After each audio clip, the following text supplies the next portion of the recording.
ugovora, protokola i memoranduma uz prisustvo predsjednika Vlade Republike Hrvatske gospodina Andreja Plenkovića i predsjedavajućeg Vijeća ministara Bosne i Hercegovine gospodina Denisa Zvizdića.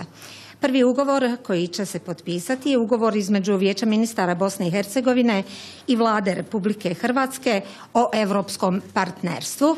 Ugovor će potpisati Igor Crnadak, ministar vanjskih poslova Bosne i Hercegovine, i Marija Pejčinović Burić, potpredsjednica Vlade i ministrica vanjskih i spoljnih poslova. Izvolite.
Hvala puno.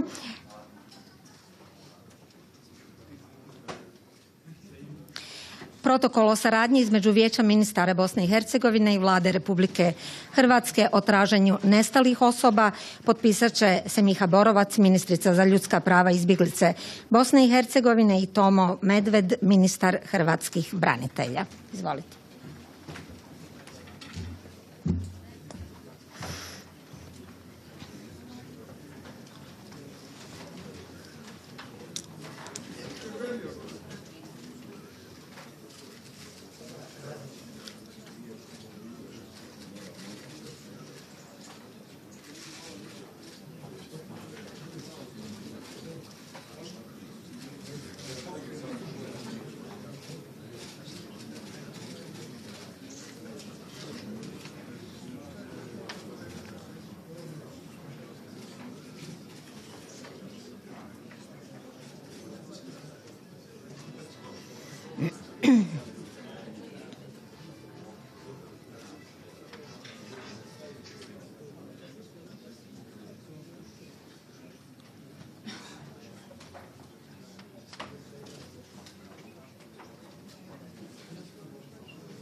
Hvala puno.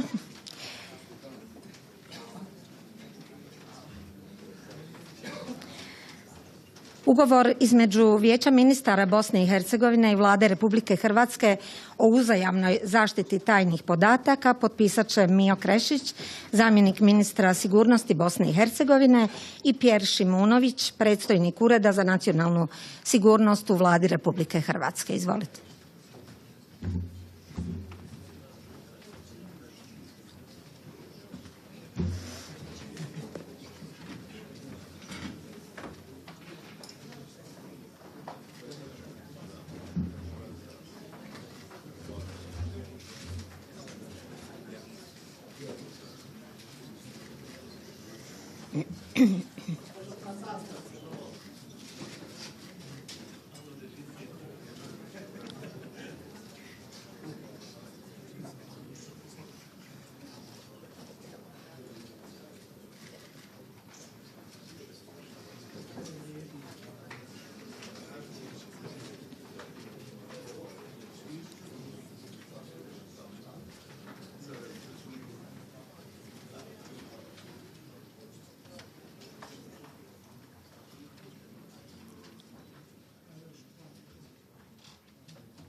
Podsjetimo, u Sarajevu se održala zajednička sjednica Vlada Hrvatske i predsjedatelja Vijeća ministara zapravo Bosne i Hercegovine. Na dnevnom redu je bilo više od 50 točaka, od financija, gospodarske suradnje i zaštite okoliša, a prije svega i o onečišćenju zraka koje uzrokuje rafinerija nafte u Bosanskom Brodu. Bilo je tu i planova za gradnju odlagališta nuklearnog otpada na Trgovskoj gori u Hrvatskoj. Razgovaralo se i o energetici, poljoprivredi, turizmu, prometnom povezivanju te obrani i pravosuđu.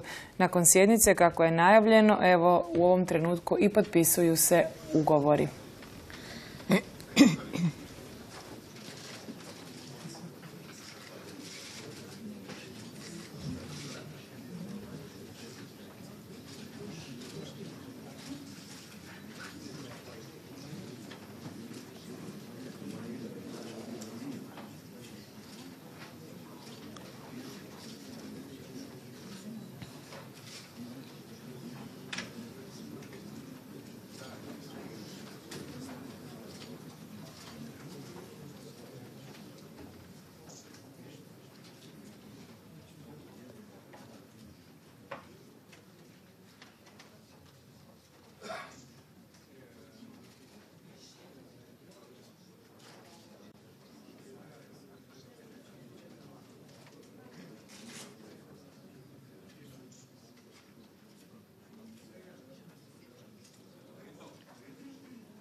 Memorandum o saradnji u području mladih između Ministarstva civilnih poslova Bosne i Hercegovine i Ministarstva za demografiju, obitelj, mlade i socijalnu politiku Republike Hrvatske potpisat će Adil Osmanović, ministar civilnih poslova Bosne i Hercegovine, i Nada Murganić, ministrica demografije, obitelji, mladih i socijalnih politika u Vladi Republike Hrvatske.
Sada će vam se obratiti predsjedavajući Vijeća ministara Bosne i Hercegovine, dr. Denis Zvizdić, i predsjednik Vlade Republike Hrvatske, Andrej Plenković. Izvolite.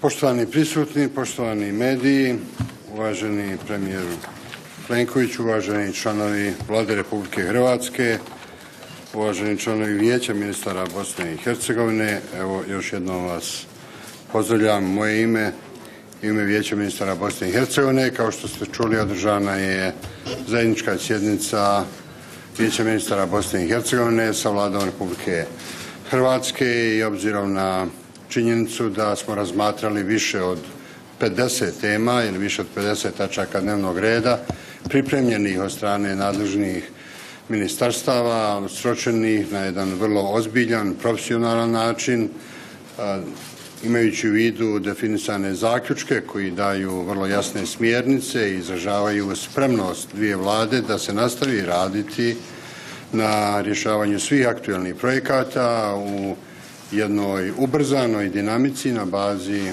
međusobnog poštivanja, govori u stvari o unapređenju odnosa između naše dvije države, dakle o nadgradnji jedne dobrosusjedske saradnje koja ide ka cilju realizacije najvažnijih prioriteta.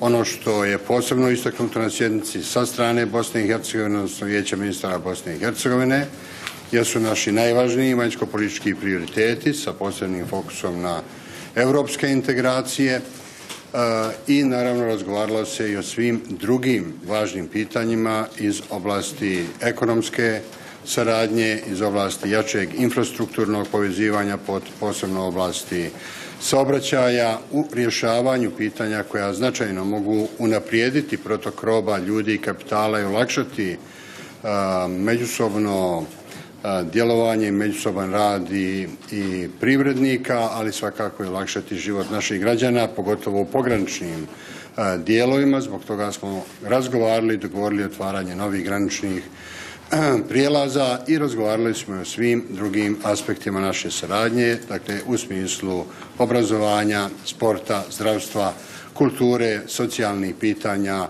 itd. Nismo naravno zaobišli ni one teme koje već duži niz godina na neki način su aktuelne, da ne kažem opterećuju odnose između Bosne i Hercegovine i Hrvatske, pa smo svakako spomenuli i evo neka aktuelna pitanja koja su u stvari postala aktuelna unazad par godina, kao što su pitanja zaštite okoliša, odlaganja nuklearnog otpada, različitih utjecaja izgradnje i korištenja hidroenergetskih objekata, daljeg unapređenja realizacije ugovora o imovinskim odnosima itd. Dosta stvari, odnosno dosta dobrih stvari je zaključeno. Zaključci će biti vrlo brzo unutar naših sekretarijata razmijenjeni, konačno definisani i prezentirani, ali u svakom slučaju ova sjednica je rezultirala kvalitetnim pomakom u našim odnosima. Dakle, evo od činjenice da je riješeno pitanje koje je bilo aktuelno prije mjesec dana o imovinskim pravima i mogućnošću kupovine nekretnina i od strane građana Federacije Bosne i Hercegovine. Dakle, to je sada u potpunosti završeno, pa do brojnih drugih pitanja koja će biti riješena u jednom kondenzovanom vremenskom periodu. Dakle, ja još jednom, iako sam to uradio ovih par dana više puta, zvanično pozdravljam mog uvaženog kolegu, još jednom zvaničnu, iskrenu, srdačnu dobrodošlicu našim prijateljima, prijateljskoj Republici Hrvatskoj, našoj prijateljskoj vladi. Dakle, smatramo i dogovorili smo se da će ovo biti jedna redovna praksa održavanja sjednica, jer susjedi uvijek imaju o čemu da razgovaraju. Ja ovu priliku posebno koristim da se zahvalim i Saboru Republike Hrvatske u kojem je danas ponovo održana komemoracija sjećanja na žrtve genocida u Srebrenici. To naravno sa mog aspekta, ja govorim, znači jako puno jer predstavlja pijetet prema velikom broju žrtava toga užasnog zločina koji se dogodio u Bosni i Hercegovini. Dakle, generalna ocjena naših odnosa je izrazito prijateljska. Hrvatska je zemlja koja snažno lobira na realizaciji naših najvažnijih ciljeva, to su europske integracije. Očekujemo i dalje da ima takvu ulogu, jer zaista naš ključni cilj koji želimo ostvariti jeste što brže članstvo u europskim integracijama. I naravno završavam možda i sa najvažnijom činjenicom, dovoljno je spomenuti dužinu naše granice, a onda je dovoljno spomenuti brojne prekogranične i druge projekte da se odmah može razumjeti obim i mogućnosti koje nam pruža prekogranična saradnja, koje nam pruža saradnja u oblasti razvoja saobraćajne infrastrukture, privredne infrastrukture, obrazovne infrastrukture, kulturne infrastrukture i svih drugih segmenata koji značajno mogu povezati naše države i unaprijediti naše međusobne odnose. Eto. Hvala predsjedavajući. Predsjednik Vlade Republike Hrvatske Andrej Plenković. Dobar dan, sve vas lijepo pozdravljam i najprije želim zahvaliti predsjedavajućem Vijeća ministara, kolegi Denisu Zvizdiću, njegovim kolegama ministrima u Vijeću ministara Bosne i Hercegovine na gostoprimstvu tijekom ova 2 dana boravka u Sarajevu.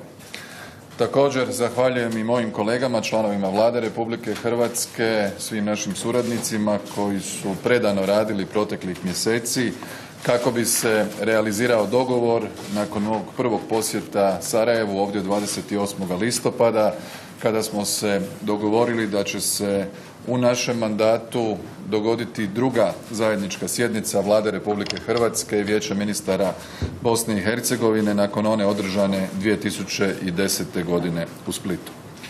Za nas je važno da ovaj sastanak ostane referentan u mozaiku odnosa između Republike Hrvatske i Bosne i Hercegovine, ne samo zbog potpisivanja značajnih 5 sporazuma koje su naši kolege upravo potpisali, već i zbog činjenice da smo u trosatnoj raspravi prošli 50-ak točaka dnevnog reda na kojima smo dotaknuli sva bitna pitanja u odnosima Bosne i Hercegovine i Hrvatske.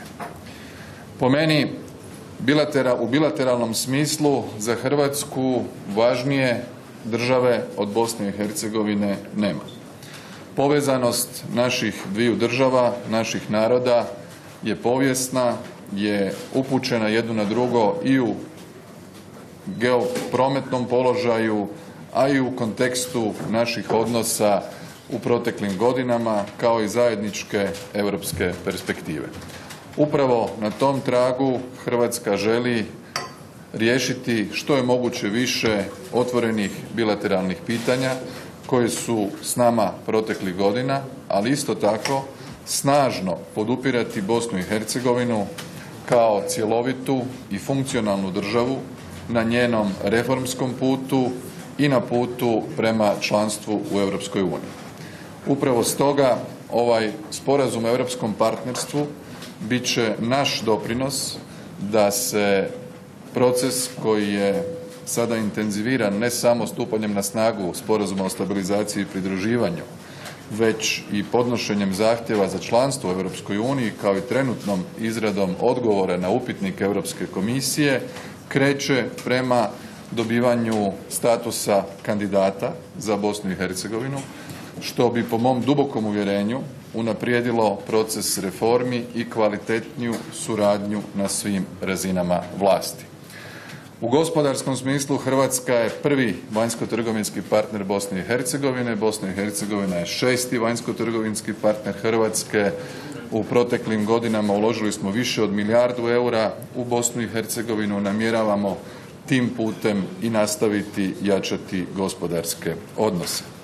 Za Hrvatsku je posebno važno da u okviru ustavnog ustrojstva Bosne i Hercegovine pošaljemo kontinuiranu poruku skrbi o položaju Hrvata kao konstitutivnog ravnopravnog naroda u Bosni i Hercegovini, te očekujemo od svih političkih stranaka, institucija, konstitutivnih naroda i drugih koji žive u Bosni i Hercegovini da vlastitim inicijativama na najprimjereniji način urede odnose i posebno u svjetlu predstojećih izbora 2018. godine ispune sve one kriterije koji su nužni kako bi taj proces bio i pravno uređen i pravičan. S naše strane trudit ćemo se pomoći Bosni i Hercegovini i ispunjavanju niza uvjeta koji su potrebni za aktivaciju akcijskog plana za članstvo u Sjevernoatlantskom savezu. Naravno da ćemo zajednički raditi i na provedbi brojnih infrastrukturnih projekata koji će biti raspravljeni idućeg tjedna. Bit ćemo zajedno ponovno 12. srpnja u Trstu u okviru formata nekoliko članica Europske unije i zemalja jugoistoka Europe. U Hrvatskoj Bosna i Hercegovina ima i partnera i prijatelja i najsnažnijeg, vrlo artikuliranog i informiranog zagovornika vašeg europskog puta.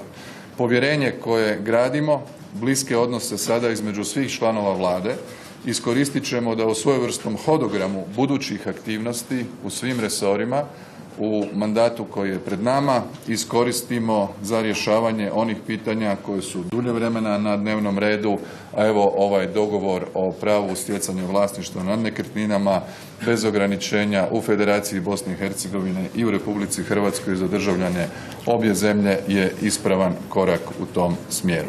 Zahvaljujem još jednom Denisu na gostoprimstvu i očekujem da iduća ovakva sjednica bude naravno u Republici Hrvatskoj u terminu kada će se kumulirati dovoljno tema za još jedan ovako bogat i sadržajan dnevni red. Hvala. Imamo vrlo malo vremena za vaša pitanja, pa vas molim da budete kratki i precizni. Nova TV, Andrija Jarak, izvolite. Gospodine Zvizdiću, pitanje za vas da budemo aktualni. Jučer je zastupnički dom parlamenta BiH ponovno otvorio pitanje izgradnje Pelješkog mosta, očito mu se protive. Podsjetit ću vas da je Hrvatska uvažila, provela i implementirala sve zahtjeve BiH vezano za gabarite visinu tog mosta. Ima li po vašem mišljenju što sporno u izgradnji tog mosta i čime Hrvatska izgradnja tog mosta ugrožava interese BiH i Kosova? Da, predstavnički dom parlamenta Bosne i Hercegovine je zadužio u stvari Vijeće ministara da izradimo i njima uputimo jednu sveobuhvatnu informaciju već sa izgradnjom Pelješkog mosta, imajući u vidu genezu svih dešavanja koja ne sežu samo zadnjih par mjeseci, nego sežu praktično 10 godina ili više godina unazad.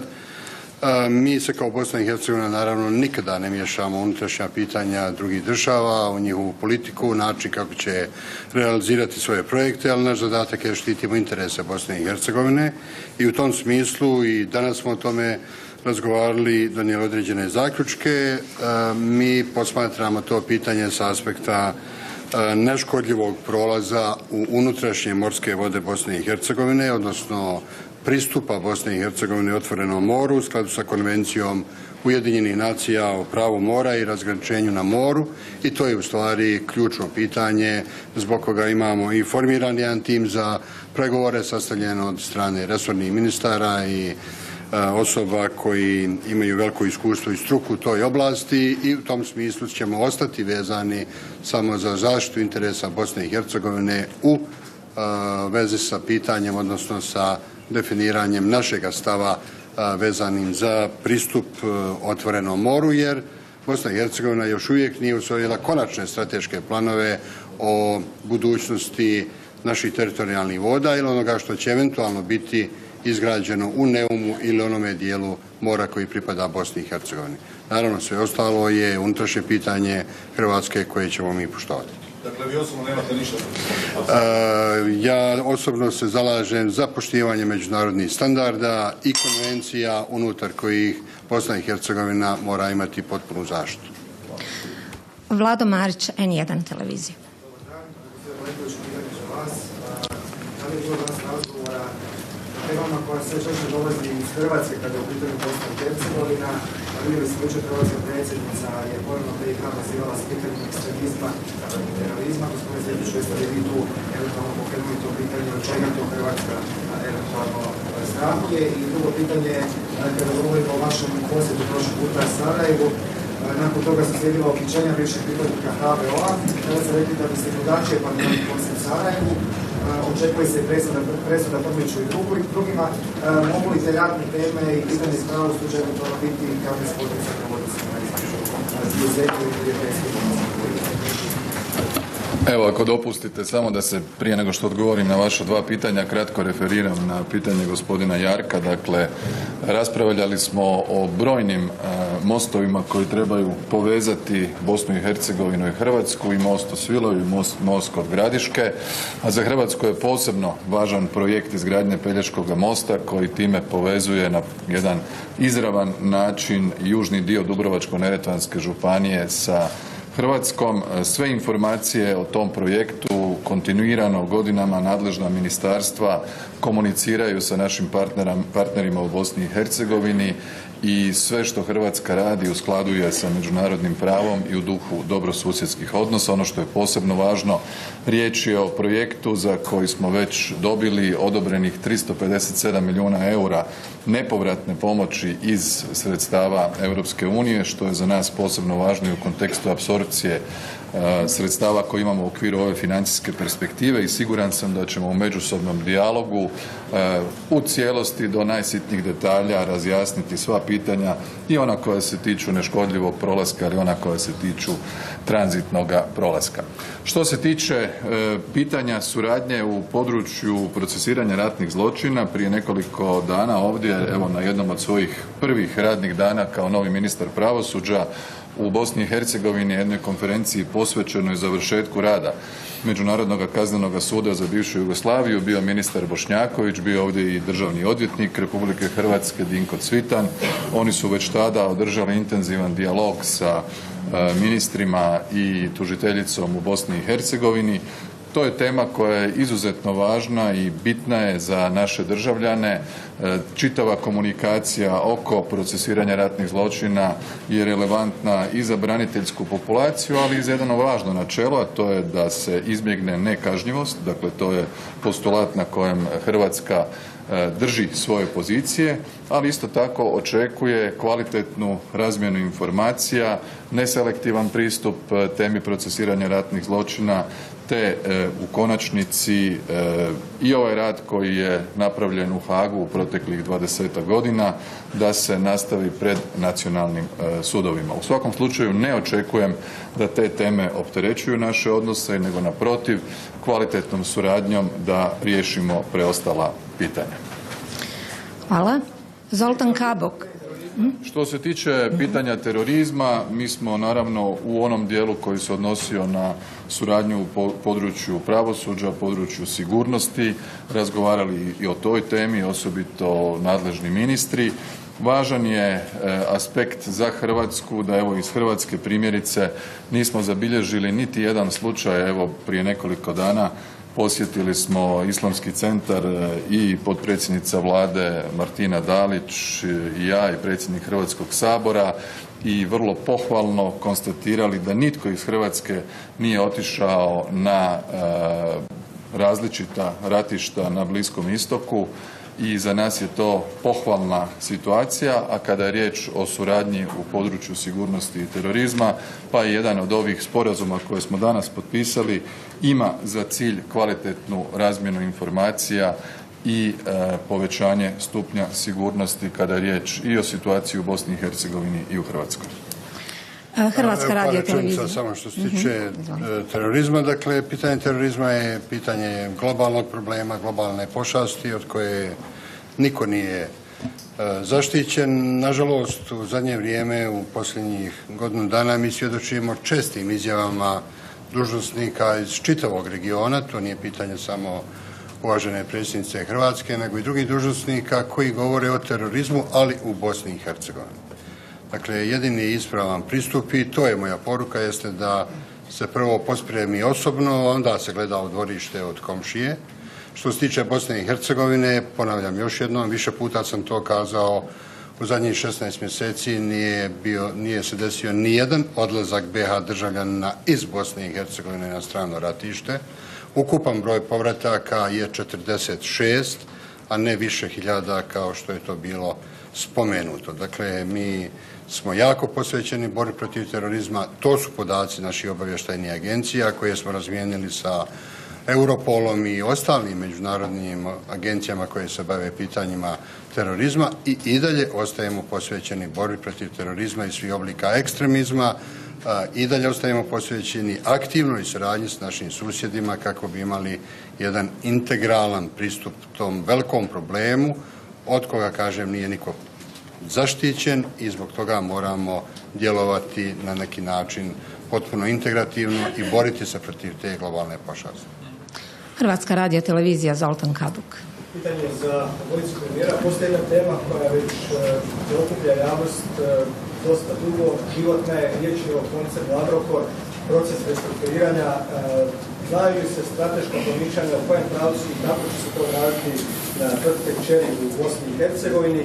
I ako mogu samo iskoristiti prigovor, gospodine Plenkoviću, jeste li jučer s gospodinom Čovićem ništa razgovarali o ovoj posljednjoj odluci Ustavnog suda i izmjenama izbornog zakona, pogotovo kada su Hrvati u Bosni i Hercegovini? Hvala lijepa na ova dva pitanja. Jesmo, razmotrili smo to jučer jer je upravo ta vijest došla neposredno pred sastanak sa predsjedateljem predsjedništva gospodinom Ivanićem i članom predsjedništva gospodinom Čovićem. Vidjeli smo odluku Ustavnog suda o brisanju nekoliko članaka zakona i sada očekujemo daljnje aktivnosti u okviru izborne komisije. Stoga sam i u uvodnom izlaganju rekao da očekujemo da se na vrijeme do izbora 2018. na odgovarajući način urede pitanja koja će omogućiti prije svega pravične izbore u Bosni i Hercegovini. Kada je riječ o Agrokoru, to je bila jedna od tema današnje rasprave u domeni gospodarstva. Vi znate da je Hrvatska donošenjem zakona o izvanrednoj upravi u trgovačkim društvima od strateškog značaja spriječila jedan stihijski plimni val koji bi sigurno došao i na naše gospodarstvo i na naš financijski sustav. Vidjeli ste da smo uspjeli stabilizirati situaciju, vijesti od prije nekoliko dana o novom kreditu koji je dogovorila izvanredna uprava, stabilizira poslovanje same kompanije, osigurava njegov održiv proces restrukturiranja u sljedećih godinu dana i osigurava sredstva za isplatu dugova određenim dobavljačima i vjerovnicima. Prema tome, na tragu našeg zakona koji se prije svega odnosi na Republiku Hrvatsku, izvanredna uprava, izvanredni povjerenik koji, koliko je meni poznato, danas u Sarajevu, će raditi na tome da i one kompanije koje su u sustavu koncerna Agrokora, ima ih 5 značajnih ovdje u Bosni i Hercegovini, redovito posluju, da isplaćuju plaće, da plaćaju obveze prema državi, te da se proces restrukturiranja vodi na način koji će osigurati zadržavanje radnih mjesta i njihovo normalno funkcioniranje. Bosna i Hercegovina je naravno zainteresirana za tu temu, budući da oko 5000 ljudi radi u tim kompanijama, da ne govorimo o dobavljačima, a u tom procesu vodit ćemo interesa i o snažno artikuliranoj ambiciji hrvatskih proizvođača da se na policama Konzuma u Bosni i Hercegovini i dalje nalaze hrvatski proizvodi. To je bio jedan od razloga zašto smo htjeli da se postigne dogovor i o protokolu na sporazum o stabilizaciji i pridruživanju o članstvu Hrvatske u Europskoj uniji. Prema tome, Bosna i Hercegovina je za nas vrlo bitna i u smislu tržišta, te ćemo znati artikulirati naše interese. Hvala. Što se tiče Bosne i Hercegovine u vezi sa Agrokorom, naš interes i dalje ostaje vezan za jačanje i osiguravanje radnopravnog statusa onih koji rade u povezanim firmama Agrokora u Bosni i Hercegovini, dominantno u Konzumu. Dakle, govorimo o nešto više od 5000 uposlenih na nivou Bosne i Hercegovine i svakako obavezama koje trebaju biti realizirane prema dobavljačima u Bosni i Hercegovini, svakako i onima van Bosne i Hercegovine. Gospodin Ramljak je u zadnjih par sedmica par puta posjetio Sarajevo. To govori o povećanoj pažnji i pozornosti na rješavanju aktualnih pitanja Konzuma u Bosni i Hercegovini, jednako kao što je i Bosna i Hercegovina zainteresirana da se to pitanje riješi brzo, stručno, adekvatno i naravno da se u potpunosti zaštite interesi uposlenih i opći interesi Bosne i Hercegovine. Mi ćemo pratiti tu situaciju,